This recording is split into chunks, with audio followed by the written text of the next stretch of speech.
We will have the conversations that few are prepared to have, and more importantly, conversations centered on rationality.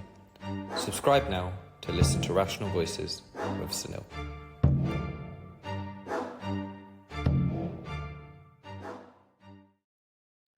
Hey Greg, great to speak to you as always. From what I understand, you've been traveling back and forth all over the place. Where have you just come from? Yeah, so I was in Scotland. I was in London last week, Thursday, Friday. Then I went up to Scotland for the Turnberry visit by the president, and spent Sunday, and then all of Sunday at Turnberry, and then I came back to Chicago where I am now on Monday. So a lot of travel, partly because I'm being affected by this new tax scheme that started on April 5th. I'm limited to 90 days in the UK. Right. Well, we can definitely discuss more on that. How Yeah, was talk about failed policies, but go ahead.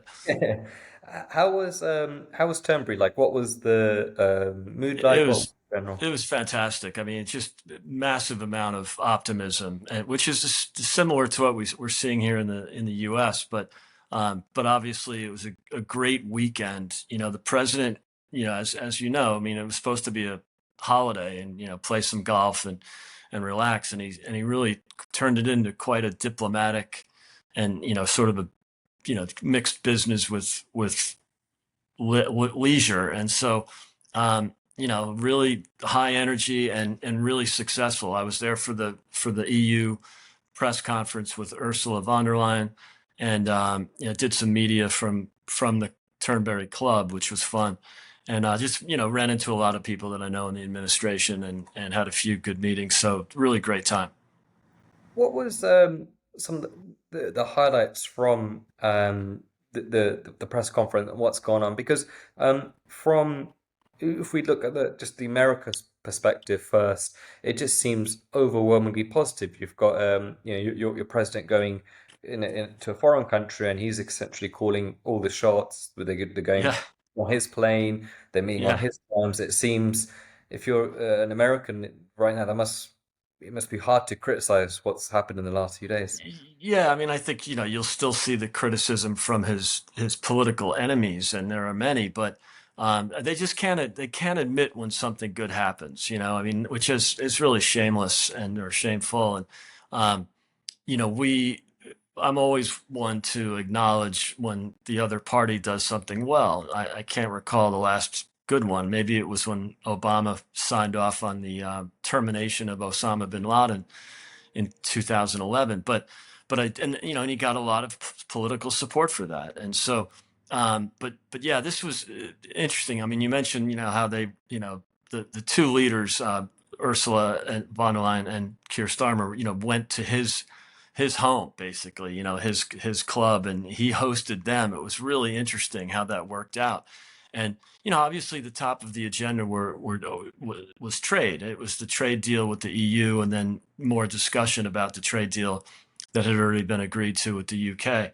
And the UK is coming out of this looking good. I mean, we all have our political differences with the prime minister, but I think he's done a good job of managing the relationship with President Trump.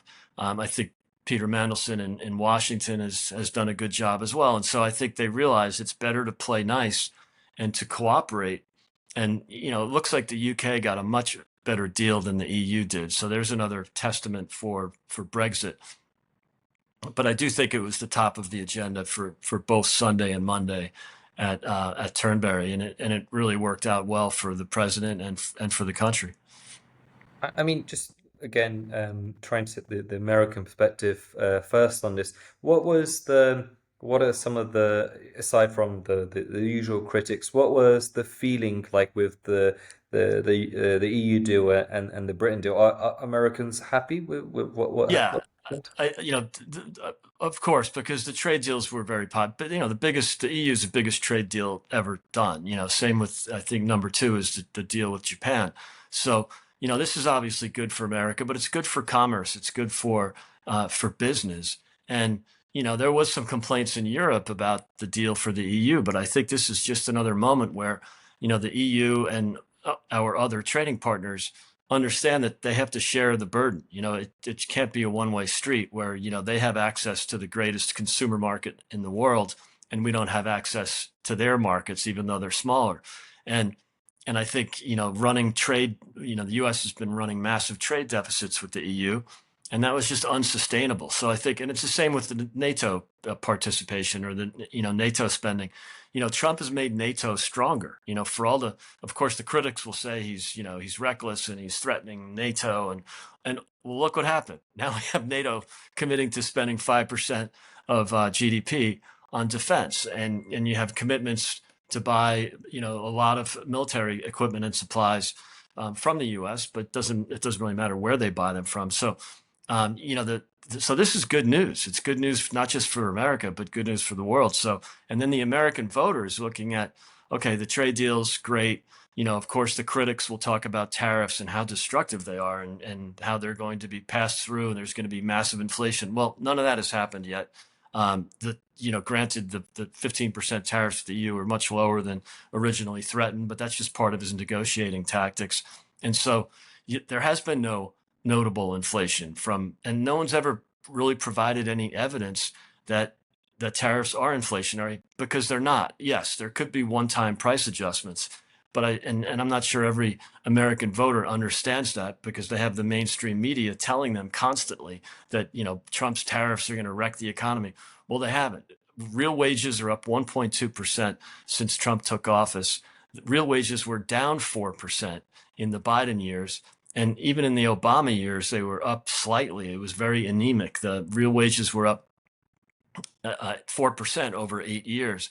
That's not enough. That's just not good enough for American workers. So, you've got this real wage growth already. You had the largest middle class tax cut of all time. You have $4 trillion of new private sector CapEx, capital investment. You've got oil and gas, flowing or starting to flow because of the renaissance in that industry. He got rid of all the climate, all the net zero nonsense. He got rid of DEI. He's you can no longer be a man playing in women's sports. He's cut back spending, not enough, but we'll get there. Got rid of the Department of Education, good, and just did some really great, made some really great accomplishments with the Ivy League and other universities. So the Ivy League has been cleaned up, paid some fines, but that's okay. NATO's stronger, and Iran doesn't have nuclear capabilities. What else could we possibly do in 6 months? I mean, it's been like I said, it's such a stark difference to what's gone on in the UK since Keir Starmer's been in power, which is Yeah, over a year. You feel like Trump has been able to accomplish so much in such a short space of time. With regards to the tariffs and NATO, why do you think for so long NATO and other countries have almost been able to take advantage of America? Because when you point out just the raw stats and the raw percentage of how much everyone's paying, and it's yeah. considerably less than the US, it just makes logical sense that that's unfair. It doesn't matter what your Yeah. opinions are. So why for so long have these countries and these agreements been so unfair to America? Yeah, I mean, I think there's probably good reason, especially at the beginning. You had a war-torn Europe after the war that just didn't have the capability of defending themselves against the Soviet threat. And so, you had a natural dependence on, the greatest military power in the world and greatest economic power in the world. So, I think there was some sympathy in the US, and we were willing to support NATO and our European allies, because if we didn't do it, no one else could. But that was then, and this is now. And I think, as those countries recovered from the war, I mean, especially Germany, as they recovered from the war, they've had the capability. And from the American perspective, it's, okay, basically we are NATO. I mean, that's the reality of it. And that's changing, which for the good, for the better. But so here we are spending our treasure on defending Europe, and we won the Cold War essentially with great cooperation, especially from the Brits. But that was the sort of great Reagan-Thatcher alliance that essentially ended the Cold War, and yet they're still not, the Europeans are not spending, and even the UK has, decreased defense spending considerably. And so what are they spending it on? Well, they've created their own welfare states. Both the UK and all the Western European countries are basically welfare states. So who's funding that? We are. We, the American taxpayer, is funding, free healthcare in France and 6 weeks of holidays, and and that's on our dime, right? And that's just not sustainable. And I guess the Cold War required us to be the big, basically the support for NATO and for the West. But that over time, as they all recovered from World War II, they should have been stepping up and providing more. And then you can add on top of that the trade deficits. We were buying exports from Europe in many ways to help them recover. We did wonders for Germany. We did the same thing in Asia for South Korea, and helped turn those really depressed economies, or the South Korean was non-existent basically. And by buying their exports, we've really helped them develop their economies. But now they're developed, right? So we shouldn't be running trade deficits to support those economies, because we ultimately fund that by borrowing money. And so it was really kind of a one-way street. And I think while we do have these traditional alliances, we have another problem, which is $36 trillion in debt. And so we've really got to share the burden and spread that burden so that we can get our balance sheet in order and reduce our deficit. So those are, it's maybe too much gory detail, but I do think that there should be some sympathy in the West from our NATO partners and our trading partners. But also, what the president is doing, he wants Europe to be stronger. He would love the UK to return to economic prosperity and return to that kind of economic vigor. And so hopefully, and I think that's why he does have a tendency to lecture. He's being really diplomatic with the prime minister, but then every once in a while he'll lecture a little bit about free speech, or a little bit about taxing the inheritances of farmers, and a little bit about the mayor of London, which he got that jab in there. And so he wants to help. And I do think if the prime minister took a few pages out of the Trump playbook, I think illegal migration would be the easiest one. But I think even on the economy, now I don't know that a Labor government that's controlled by the progressive wing of their party, much like Joe Biden was controlled by a minority of the party. It's probably only 15-20%, but I don't know that he's capable of embracing supply side economics and lowering taxes and deregulating. But he should, because it would be good for his people and it would be good for the country. So, but there's a bit of Trump envy. There's a bit of Republican envy I'm finding in the UK and in other countries in Europe. That you're seeing the voters move to the right.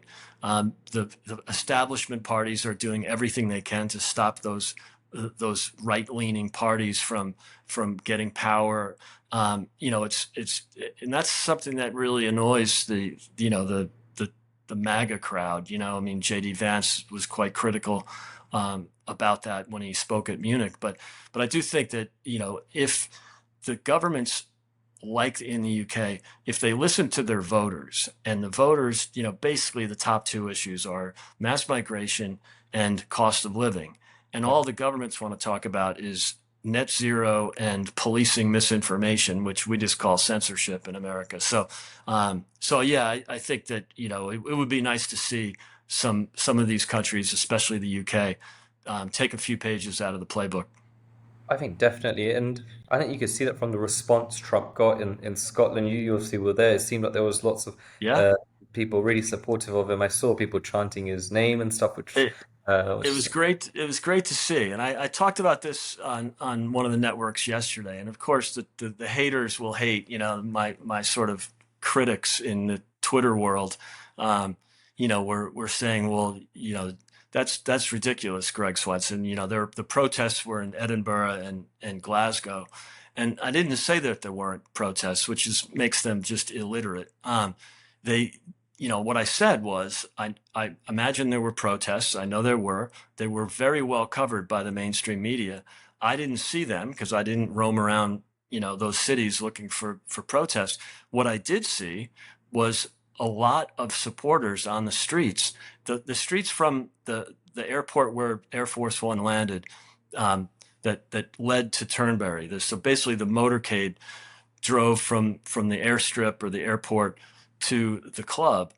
It was lined with people, supporters, and it wasn't really organized. It wasn't, one support group, from, whatever, Scotland for Trump or UK for Trump. No, it was just ordinary people going out, holding up signs, cheering the president. And, I spoke to one of the people riding with him. I spoke to him in Turnberry on Sunday, and he said the president was looking at his phone. He landed, he was working and, returning messages, and he wasn't really looking out the windows. And he actually stopped him and said, Mr. President, you got to look out the window. I mean, this is fantastic. And so it really pains people on the left, and they have to, they do their best to criticize me. And again, I wasn't making anything up. I'm just telling the truth. That's not to suggest there weren't protests, but I think the people in the UK, this is why, Labour's polling at 20 or 25, and the Reform is polling so much higher, is because they see what's happening in America. They wish they could have it in the UK.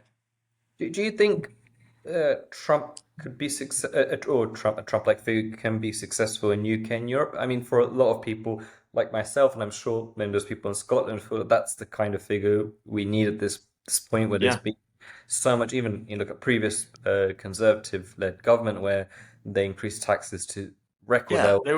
they were useless. I mean, they weren't maybe as bad, but they governed like a center left party. Yeah, When the so-called conservative party has windfall taxes on energy companies and corporate tax raises and personal income tax raises and net zero commitments, it's just obscene.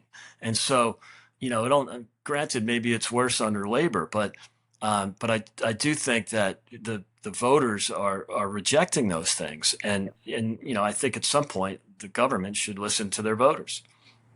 I mean, it was fascinating listening to the snippets that Trump was explaining to Keir Starmer about cutting migration, lowering taxes, and it was great work. I think in particular from GB News, who keep almost making Stickers slip up on some of those stuff and really hold him accountable. I mean, I think the thing it was great to see Trump do that, and it was amazing for him to say those things. But I kept thinking to myself, does he care? Do American Republicans care that much? Because it is, in terms of the grand scheme of things, there's probably a bigger fish for them to fry and bigger fish. So Yeah, how important is what's going on in the UK to Donald Trump and Republicans? yeah, it's a great question. To the American voter, not much. There's not that much interest because it's 60 million people. It's a relatively small economy. I think that the trade deal with China is much more important to Americans because it's just a bigger impact. That being said, the president himself is quite a fan of the United Kingdom, and obviously has a great attachment to Scotland. But that special relationship is alive and well. He came here to the UK, or came to London in 2018, and then for the first visit, and then he had the state visit, of course, in 2019. He really wants the best for this country, and again, that's why I think if the more they could emulate what he's doing, the better.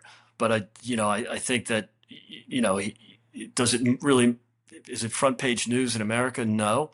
But what I think American voters do care about, it may be less about the day-to-day updates or of what's happening in the UK, but I do think that they really understand the defense and security relationship, the fact that the UK is our greatest ally.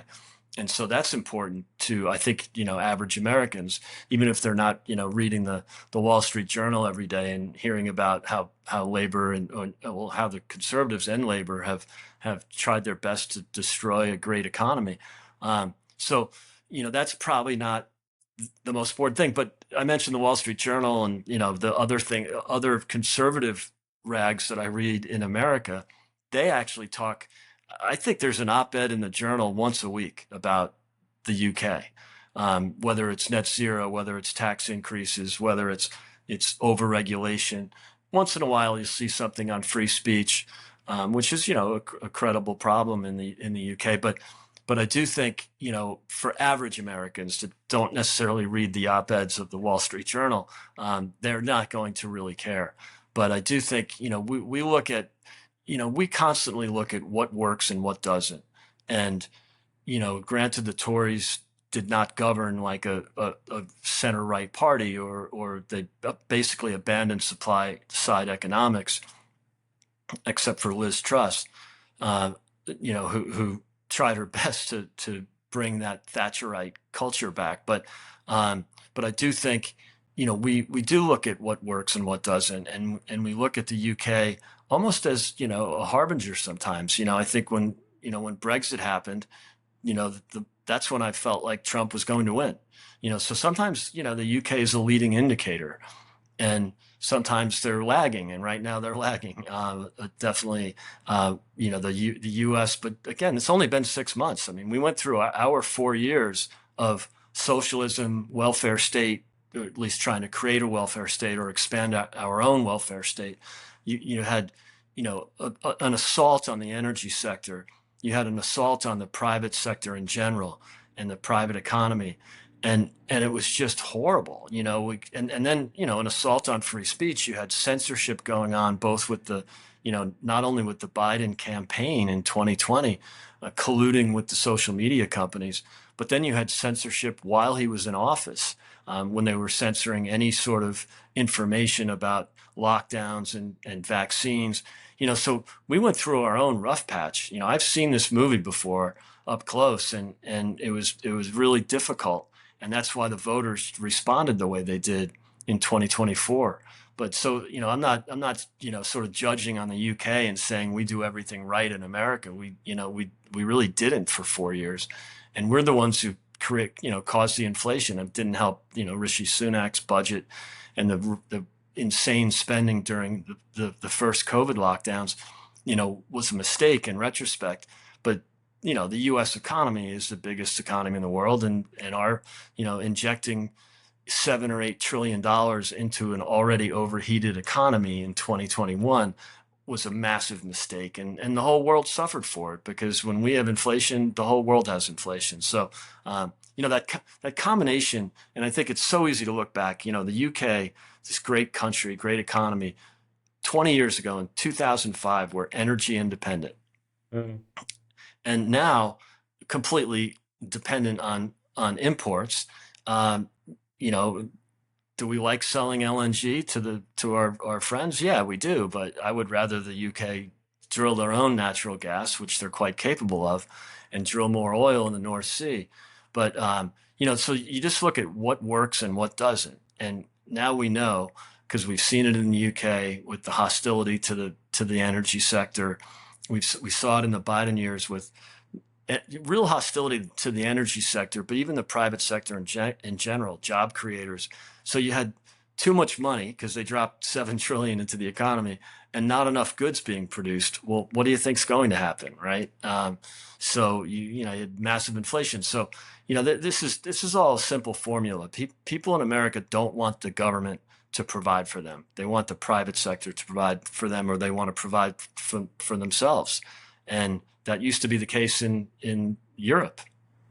I mean, I definitely want to touch on the censorship stuff that you mentioned there, because I Yeah, think for a lot of us in the UK, we've forgotten about what happened during the Biden administration with yeah, Twitter at the time, Facebook, and all these different platforms. And I think for a lot of the Brits right now, they're almost going through that, you could argue, the online yeah, safety bill at the moment. And maybe interesting to get your perspective on having lived through this in the States. yeah, What what exactly happened with the Biden yeah. administration and the social media companies?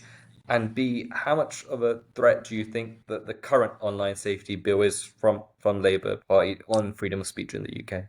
Yeah, no, it's I mean, great questions. I'll tell you, start with what happened in the U.S. and the during the campaign in 2020, um, and this was on the heels of, I think, the social media companies on their own in many respects censoring any objections to COVID lockdowns. You had the Great Barrington Declaration, that started quite soon after the pandemic started. I mean, I think the first announcements from the Great Barrington Declaration were in, I don't know, April or May of 2020, and so that wasn't the Trump administration colluding with the social media companies. That was just the social media companies doing that on their own, just massive virtue signaling that anybody who doesn't believe in lockdowns and wearing a mask and standing 6 feet apart and all that nonsense, and so and shutting the economy down, and that had to affect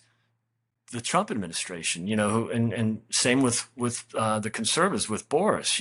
Boris's first impulse was not to lock down, and yet if the mainstream media and all the social media companies are telling their viewers and their users how bad things will be if we don't lock down, and without any conversation with doctors who took a different view, like the Great Barrington Declaration, and so that sort of set up the censorship that the Biden administration really embraced. And even though Trump was president, the Democrats controlled the House in 2019 and 20, and you also had a massive bureaucracy of people that were just against President Trump, and so the Obama administration was still working with a lot of these people, like the head of the FBI, Comer, no, Comey, and then former CIA director John Brennan. They were all working against Trump during his administration, and then they worked against him during the campaign. So one of the big moments in the campaign in 2020 was the discovery of the now famous Hunter Biden laptop, which was absolutely devastating for Hunter Biden, but not good politically for Joe Biden when your son is implicated in all this stuff. But also it implicated Joe Biden because there were messages in the Hunter Biden laptop, messages to and from Joe Biden, references to meetings that Joe Biden had with Hunter Biden's clients for the influence peddling. That would have been absolutely devastating for Biden. There's no way he would have won the election if except for the censorship of the Hunter Biden laptop, and then the collusion with these intelligence agencies, which had really entrenched evil people in there. And so basically, what they said was, first of all, the mainstream media completely ignored it, and then the FBI, by the way, had the laptop for a year before the New York Post got a hold of it. And the FBI buried it because they were not all, the rank and file loved Trump, but the leaders, some of the senior people were really bent on destroying Trump. And so they basically buried it.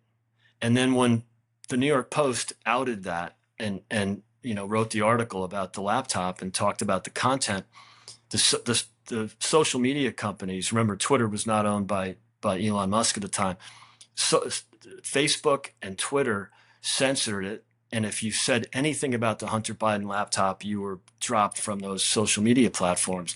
And then the Biden campaign, notably the guy who ended up being Secretary of State, you talk about payback, Anthony Blinken, called his mate at the CIA and said, wouldn't it be cool if you guys put together a letter and had it signed by as many former intelligence officials as possible to say that this Hunter Biden laptop stuff is Russian disinformation?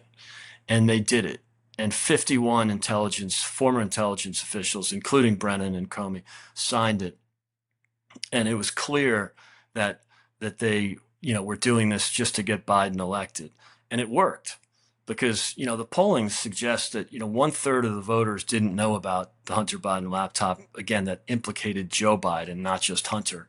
And of those one third, half of those would not have voted according to the polls. I mean, I don't know how, it's hard to look back in retrospect, but in an election that was won by 50,000 votes, you can't tell me that wouldn't have swung the election. And they buried it, and they were successful at it. And so we've seen censorship up close and personal. And then, of course, when Biden took office, any reference to any anti-COVID or anti-lockdown conversation, anti-vax, any kind of information suggesting that some people were having bad reactions to the vaccine, anything like that was buried.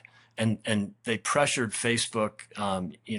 Mark Zuckerberg has testified about that. And so, these were really just horrible moments in terms of not just censorship by the media companies, but collusion with the government and pressure from the government for those companies to censor information that they didn't like. And by the way, it turns out only a few months after the election, all the mainstream media companies came clean about the Hunter Biden laptop. And Joe Biden, there's bank records of him getting, for one example, $40,000 when Hunter the day before received $400,000. That's the famous line, 10% for the big guy. And so, and all that was in the laptop. And so, this was a difficult time. And so we've learned our lesson, and hopefully it's not just because Trump's in office again. Hopefully, Tulsi Gabbard and others like her can make sure it never happens again. It's surely not going to happen during this term, but we really want to make sure it won't happen again in the future, because the Democrats, they're probably going to win an election one of these days. Maybe not for a while, and I think, so fast forward to the UK and these, these things like the Online Information Act, what was it called again? I forget the official name.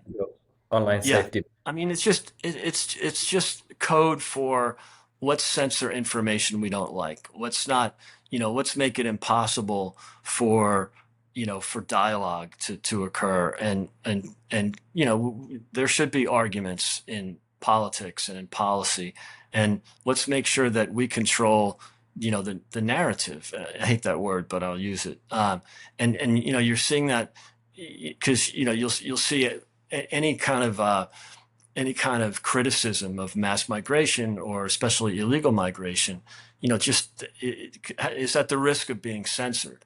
And I think that's a real problem. And and even Keir Starmer, he didn't really have a good response.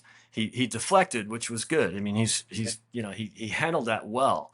But when President Trump brought it up, or when one of the reporters, I think it was Bev Turner from GB News, brought it up, he just deflected by saying, "Oh, well, we've had free speech in this country for 500 years or something." I mean, that was cute, but he didn't address the problem, which is that there's a two-tiered justice system in the United Kingdom right now, and we again, I'm not judging, I'm not virtue signaling, because we had it in America for 4 years. So, I think if anything, I would hope that the UK looks to America and at what happened and what's being done now, and does the right thing.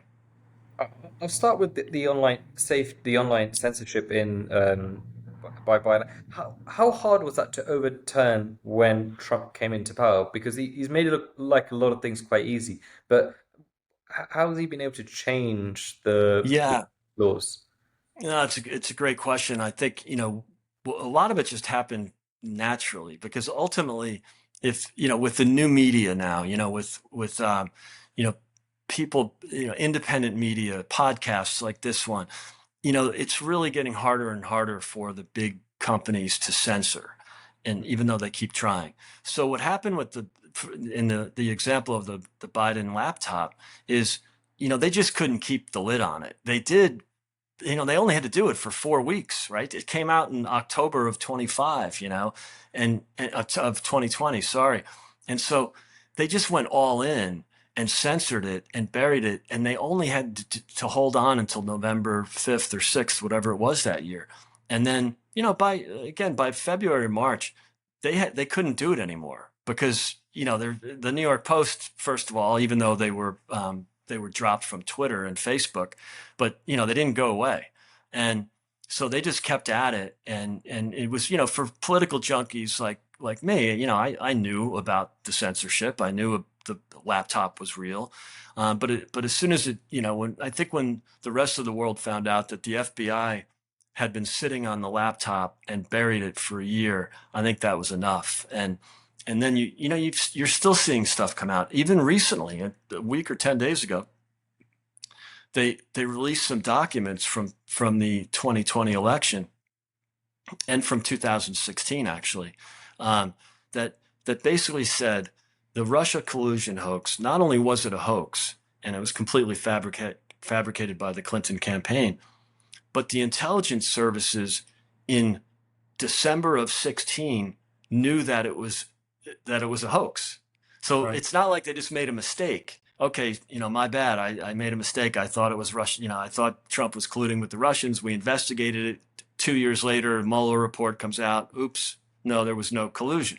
But what's frightening is the CIA and the intelligence agencies had documents. There's a specific, it's called an intelligence community assessment. And what that is all the intelligence services in the U.S. get together and share information and make an assessment. And so at that time, they said to Obama and to the current heads of the intelligence agencies, we know that this is garbage. It's nonsense, this Russia collusion story. And we don't think it's an issue. And they said, no, let's just go with it. So they buried that document, and it was Right. only released, 10 days ago. And so what's been proven now is it's not just that they went along with the Russia collusion hoax and the media, bought it hook, line, and sinker and didn't do their jobs by, trying to investigate it.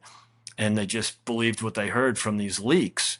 But now what we know is that the government knew that it was not true, and they still went with it. And they had all these hearings, and Adam Schiff had all these, congressional hearings promising that they had evidence of, Trump colluding with the Russians. I mean, it's so much worse than it was, because even I started to believe it, back in 2017, 18. I thought, okay, this guy's new at politics. He might have made a mistake. He might have, made a phone call he shouldn't have made. But it wasn't true, and they knew it. And that's what really is frightening, is that they went ahead with the whole collusion hoax. It consumed 2 years of the Trump administration, arguably more. And, what a shame that was. I think what's so bad about from what you said and what I read is the fact that Barack Obama knew this all along Yeah, and kept at it. And I think the thing that yeah, I think that's so deplorable. But I think the thing that worries me the most what happened in the US, and I'm worried it's already is happening in the UK, is the impact of these agencies, the FBI, CIA, for us, the police and educate, how much yeah, they've been infiltrated. Even you expect some of the politicians to play these games and to do this sort of yeah, but it's what's really worrying about what I've read in terms of America the last 10, 15 years is how corrupt the FBI, CIA, these amazing long-standing institutions, how corrupt yeah, they've been with their own people, with their own political leaders, and they're strikingly similar to some of the stuff that's happening in the UK, especially with yeah. the police force. And I think, what's happened, I think it's a little, maybe two different things. There is this big state bureaucracy in the US, just like you have in the UK, where these career entrenched bureaucrats are really into job preservation and trying to, suck more money out of the private sector and grow the state. I think in the US, there is that bloat for sure. The difference is in the intelligence community, especially the two big ones, the CIA and the FBI, most of the rank and file are not bad people and want to do the right thing. It's the political appointees that are the rotten ones. And I'm not saying Republicans are immune to that. I'm sure there's been some bad ones, but generally speaking, Republicans are interested in a smaller state. So, whereas the Democrats are obsessed with the bigger state and looking after the bureaucracy. But the Democrats also have this argument, goes back to Saul Alinsky in the 60s, of by any means necessary was his great line. So they view it as, let's not play fair. we just hate Trump, and we hate the fact that he wants to reduce the bureaucracy, reduce the state, just like Reagan did. But but they'll do it, whatever it takes. They'll cheat, they'll lie, and they'll use they'll weaponize their own justice system, and that's what they did with the 4 indictments. That's what they did with the censorship, and it's just the nature of the parties of the left. They love big government. They want more government. They want more state.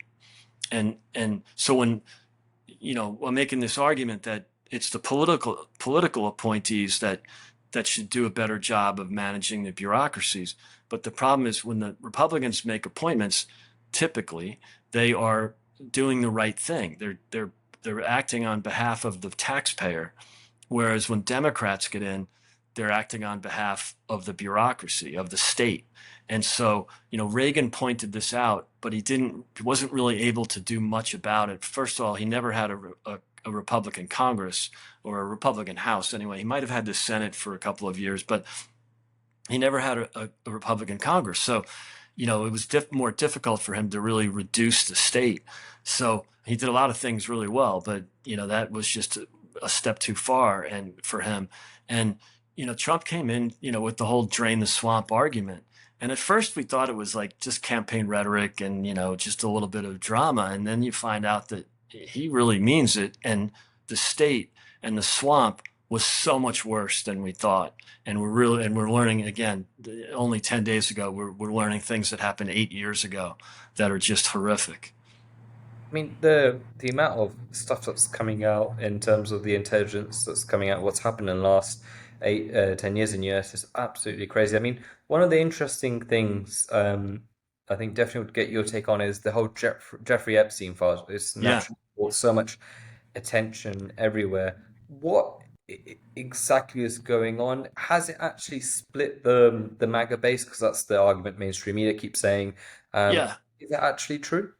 Yeah. I think there's some merit to it. And here's what I can explain it like that, the mainstream media will jump on anything that's negative about Trump. So they are grossly exaggerating what is going on with this.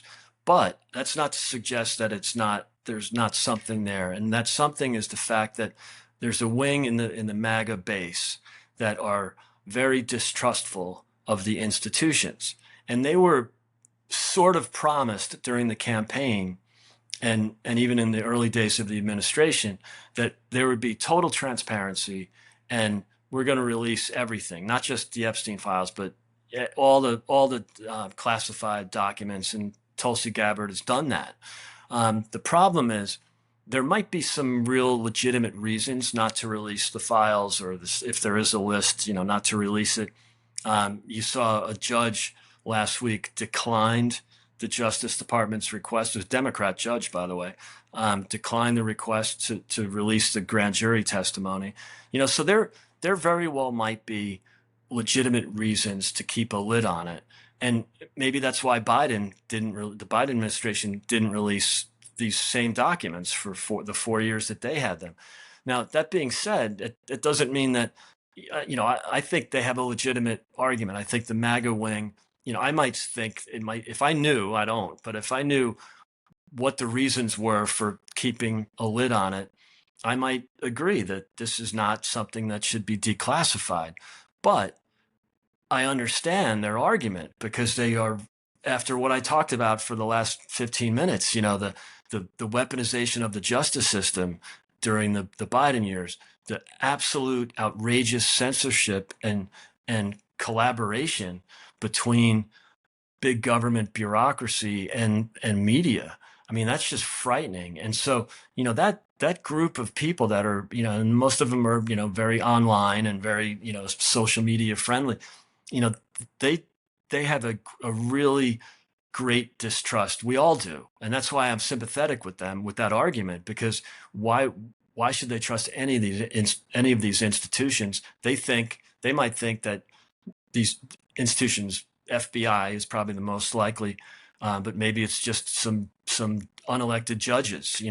Same thing. Like, they don't trust the judges, they don't trust the institutions because they've been corrupted, and so it's a delicate one. And I do think there's some merit to this discussion, and there is a little bit of a split. And I think, if they don't release something, if they don't capitulate, um, I think they risk, alienating some people that voted for Trump just on that issue. It's like crypto. There's a lot of crypto guys that just voted on crypto because Trump embraced it. Well, I think this weaponization of the justice system and the big institutions burying evidence of things, which is true. And that's why there's some real sensitivity there. I didn't vote for Trump for one reason. There's many. So I don't know that I surely wouldn't qualify myself as someone who would, stop supporting the president on one issue.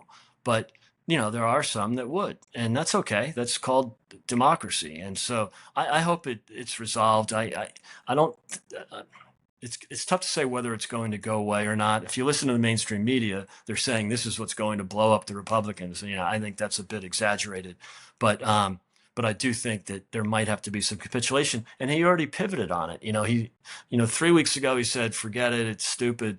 A week later he said had his Justice Department and Pam Bondi actually request the grand jury testimony to be released, and the judge said no. So I'm not sure, I'm not sure what the justification was, but that judge, just said no, and that's kind of the way it works.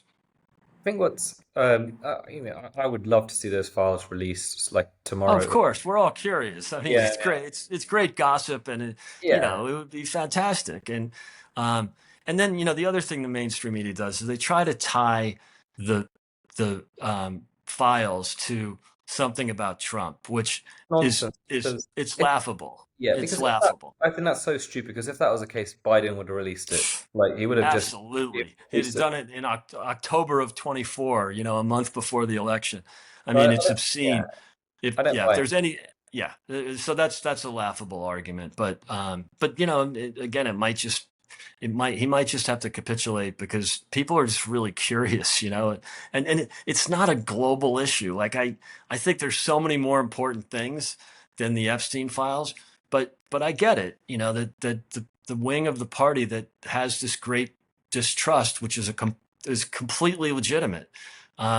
Maybe that's the only way to satisfy it is, what's that term that you hear, the best, I don't know, like kind of one of those, the best way to clean, the bureaucracy is transparency or something like that. And they've got a point. I've got a feeling that even if the files were released, as much as I'd really want them to see, and I think he should release them, I do think a lot of them. I feel like from what I've read and what I've heard, it feels like from the start of this whole Epstein saga that I think a lot of these files will be buried. I think right from the start, there was obviously it seems like corruption. I genuinely question what even will come from these files even if released because to me it feels like Yeah. start stuff. I Yeah. mean, we're all just so curious. I mean, someone brought up a really interesting point to me the other day that in all that sick criminal behavior that was occurring, the only two people who, well, the first one to go to jail was Jeffrey Epstein, but then he's dead. Whether he killed himself or not, who knows? But so for the rest of them, for the rest of that entire criminal act, organization, the only person to go to jail is a woman. And almost all of the perpetrators were men, whether it was, the Epstein all the way down. Like, there weren't, you never heard of any women, Yeah. riding around on the plane. I mean, I know Trump's wife at the time was with him on one of the flights, or if there was more than one, I don't know. But, the bad guys here were men, and yet, Ghislaine Maxwell's the one in jail. So yeah, I'm dying. And there's been some social media banter about the one of the Justice Department officials going to visit her the other day. I think it was in the last week, and did maybe he's got a lot more information. Who knows? It's hard to say. You'd think she would have tried to, you know, cop a plea when she had the chance. Maybe she thought she'd win. I don't know, but I think I have to think she knows where the bones are buried or the bodies are buried. It is the Epstein still number one news in America, or what's currently the most important thing you'd say No, right I think, well, unfortunately, today the big news is there was a shooting in New York City last night, and right across from my son's office, on 52nd and Park, some nut job just walked into an office building and claimed he was angry at the National Football League, which happened to have offices in this building, but the major tenant in the building was Blackstone, the big private equity firm. And he just went in and killed a policeman and three or four, office people, office workers in this building. So that's been like, all day front page news. It's tragic as it is. And then, no, I think, over the weekend, I mean, I was in Turnberry, so I didn't catch a lot of American media, but I did notice even yesterday before the shooting, there was a lot of talk about Trump's visit and the trade deal with the EU. So, those are big items. But I do admit, like a week ago or so, it was a lot about Epstein and or the files, and that was. But again, I think the mainstream media is always looking for something to be critical of. The Democrats are hysterical. I mean, they sat on the files for 4 years, and now because Trump's in office, they're ranting about they have to release it, and that's another reason I want them to release it, because I think the guy with the most to lose is Bill Clinton, now? um, who was a frequent traveler on the Epstein jet, and so there could be others. Who knows? It's fun to speculate, but I think in the grand scheme of things, people care about inflation coming down, which it has. They care about real wage growth. They care about the economy, and they care. The biggest, probably the biggest or the easiest success of the Trump administration has been shutting down the border. I mean, Biden basically turned over management of our border to the sex and drug trafficking cartels in Mexico and the human trafficking cartels. I mean, it was literally last month there were no illegal migrations, none, Amazing, and amazing. it almost sounded like Poland or or one of the other Eastern European countries that just won't tolerate it. And the average was probably 150,000 a month under Biden. It got up to 300,000 in several months. Averaged 2 million a year, and Trump got it to zero without comprehensive immigration reform or any of this other nonsense the Democrats were proposing. So, taking it back to the UK, I mean, this is easy. You don't even need new laws. Just enforce the laws on the books, detain and deport, and and stop this insanity. And so that's probably has been his greatest success, and people care a lot more about that than they do about the Epstein files. But again, I'm not suggesting that it's not like juicy kind of gossip that people are dying to see. I mean, we and we were sort of teased with it when the alleged release came out. I can't remember when it first came out. I think it was still when Biden was in office, and we thought, oh, okay, any day now they're going to drop this, and they never did. So I we'll mean, it's see. the migration things, it's amazing news. And I think for Brits listening, I think it will be both really they'll feel with some optimism, but also frustration, because it does show the impact a leader can have when it comes to cutting illegal immigration. You'd argue Yeah, it should be even easier for us being an island. It should I be know, I know. a It, lot easier. I mean, you have such a great advantage being an island nation, and it makes absolutely no sense. You know, I forget, it was the leader of Poland or maybe one of their Poland is neighbors that just said, like, this is easy, right? We have zero. Maybe it was Syrians. We have zero. We have plenty of Ukrainian refugees, and we just didn't take any Syrians, right? Because we can't vet them. We don't know what they are. It's just, I'm not judging on Syrians. Like, it's just, that's not the point. It's just that, just waving in illegal migrants is just an insult to the people of your country. And definitely. so, yeah, that's an easy one to solve. And the Tories didn't do it either. Don't get me wrong. I'm not just picking on labor, but they're both guilty, and it's such an easy problem to solve. Conscious of time, but there is one person I definitely want to bring up in this discussion because um, uh, Gavin Newsom, he's had interestingly, I don't know if it's a deliberate attempt or whatever. I've seen him on lots of podcasts now, Yeah, but he recently, a few days ago, went on to a podcast in the UK, which is the second or third most watched podcast and most listened to podcast even in the whole country. So it was a really big shock when I saw him on there. And I tuned into it. There wasn't too yeah. much feedback Was it on. the is it the Rory Stewart No, podcast? it was No. Stephen Bartlett, Diary of CEO. Okay. So he's got its own. Joe Rogan's always number one, even Okay. him, and then Okay. he does come second and third, pretty Yeah. much every week. He has a much bigger following than Roy Stewart and Alistair Okay. Campbell's one. So it's not a political podcast. He has different people Yeah. on there.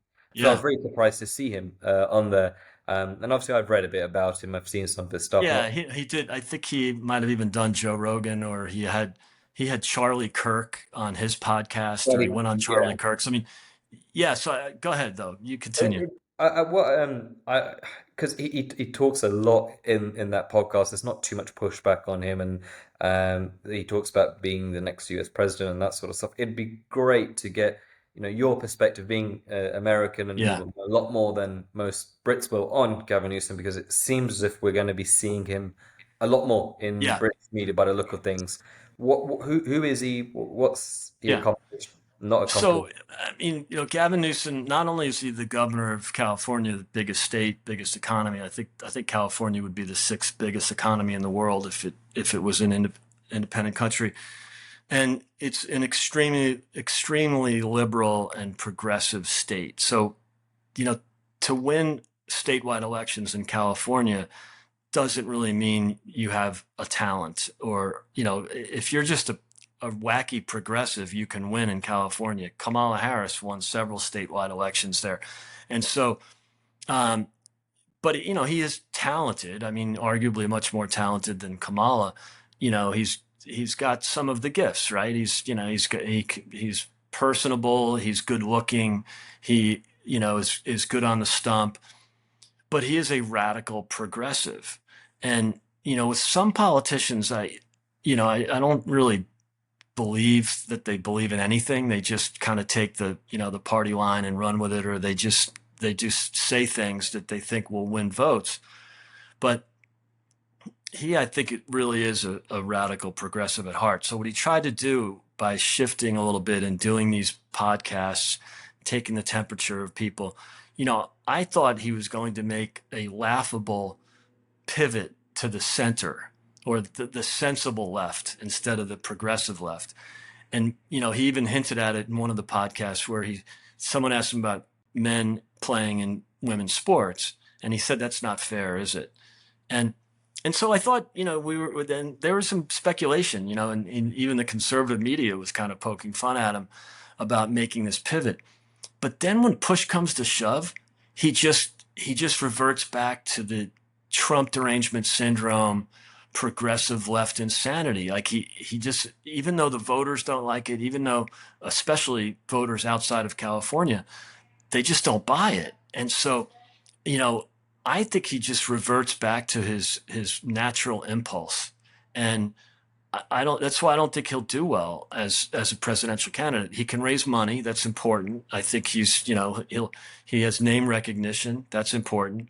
But when challenged, he's completely pathetic. I mean, it's amazing. Like, and he's just a great liar too. He did this well-intentioned debate with Ron DeSantis, and it's when it was pretty clear that this is at the time when I think Joe Biden was still the candidate, and maybe not, I can't remember exactly, but it was pretty clear that Ron DeSantis was not going to be the Republican candidate. But they had this this debate of it was kind of an idea of having two up and comers, the future of both parties. Gavin's older, but he's probably in his 50s, and Ron is 45 years old. So, and both prominent governors, probably the two most prominent governors. The famous governor of the left and the famous governor of the right, and and good for Gavin Newsom. He did agreed to do the debate, and Sean Hannity from Fox News was the moderator. So, and it was just amazing when, like, they asked about, illegal migration, and he just said, well, we've handled it really well in California with a straight face. The other one was, there's a mass migration in within America, but from out of blue states into red states. It is proven. It is doing further damage to the blue states because surprise, surprise, most of the people that move out to the red states are taxpayers, are the bigger taxpayers. And so Gavin tried to say with a straight face that no, we're picking up population. We're people are moving to California. I mean, just so not true. And yet he's gifted enough to say something that's blatantly false. And most people don't know the statistics. I happen to know them, but $40 billion of taxable income left California in the last 2 years. Like it's insane. And same here in Illinois, same in New York, New Jersey. So I just don't think he's going to sell outside of California, because even Californians ultimately get to common sense. He was the mayor of San Francisco a while ago, so I'm not saying he's accountable for the current condition of the place, but they had these progressive left politicians in San Francisco. They had the progressive mayor, they had a progressive prosecutor who decided to just, let all criminals out, without bail. I mean, just the senseless kind of defund the police, all that nonsense, right? And even in San Francisco, they finally just said, this is insane. And they have conservative Democrats now in both of those key positions. And I think that will ultimately happen, to Gavin Newsom, where the people are just, the standard of living there is eroded. The only time he decided to clean up San Francisco was when Xi Jinping came to town. Communist, of course, the most famous of living communists, comes to town, and he had San Francisco cleaned up. He had all the homeless people moved out, and so he could have a nice, presentable city for Xi. And to talk about ironic. And so I don't see him doing well. And then I think you can look at, people, you just look at success and failure. And California's been an absolute failure.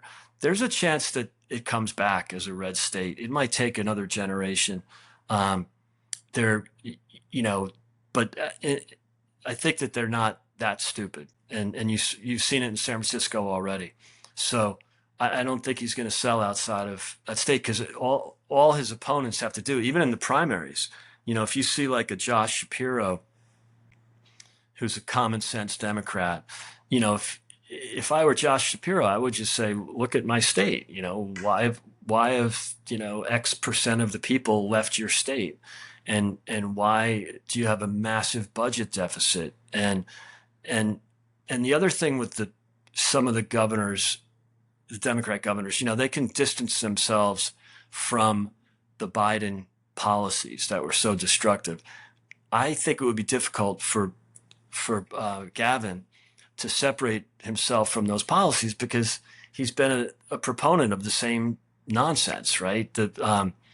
He basically has his own net zero policies in California, electric vehicle mandates, caps on the number of automobiles that can be sold in California, combustion engine automobiles. I mean, he basically phased out cars in California, where, your car, like the car makes the man in California. Like, you are what you drive is what they say in California. It's a car state. And he's doing his best to wreck it. Petrol prices are the highest in the country in California. The taxes are the highest. The cost of living is the highest. They basically let the Palisades burn down, and there's been like 100 permits issued in the the 8 months since the fire. So he's just done his best to wreck California, and I think so, the next Democratic candidate will be a candidate who can comfortably distance themselves from Biden. It's not going to be anybody that it was in that administration. It'll be some, I would argue, a governor who can say, "Hey, I wasn't there for that. I was just running Pennsylvania, or I was running Michigan." Interesting. Well, it's good to get that information on Gavin Newsom because I think so many of our listeners will have Yeah, seen the podcast and he's he's just obviously. a clown. I mean, it's just he's a clown, but he's really good at being a liar, and being a politician.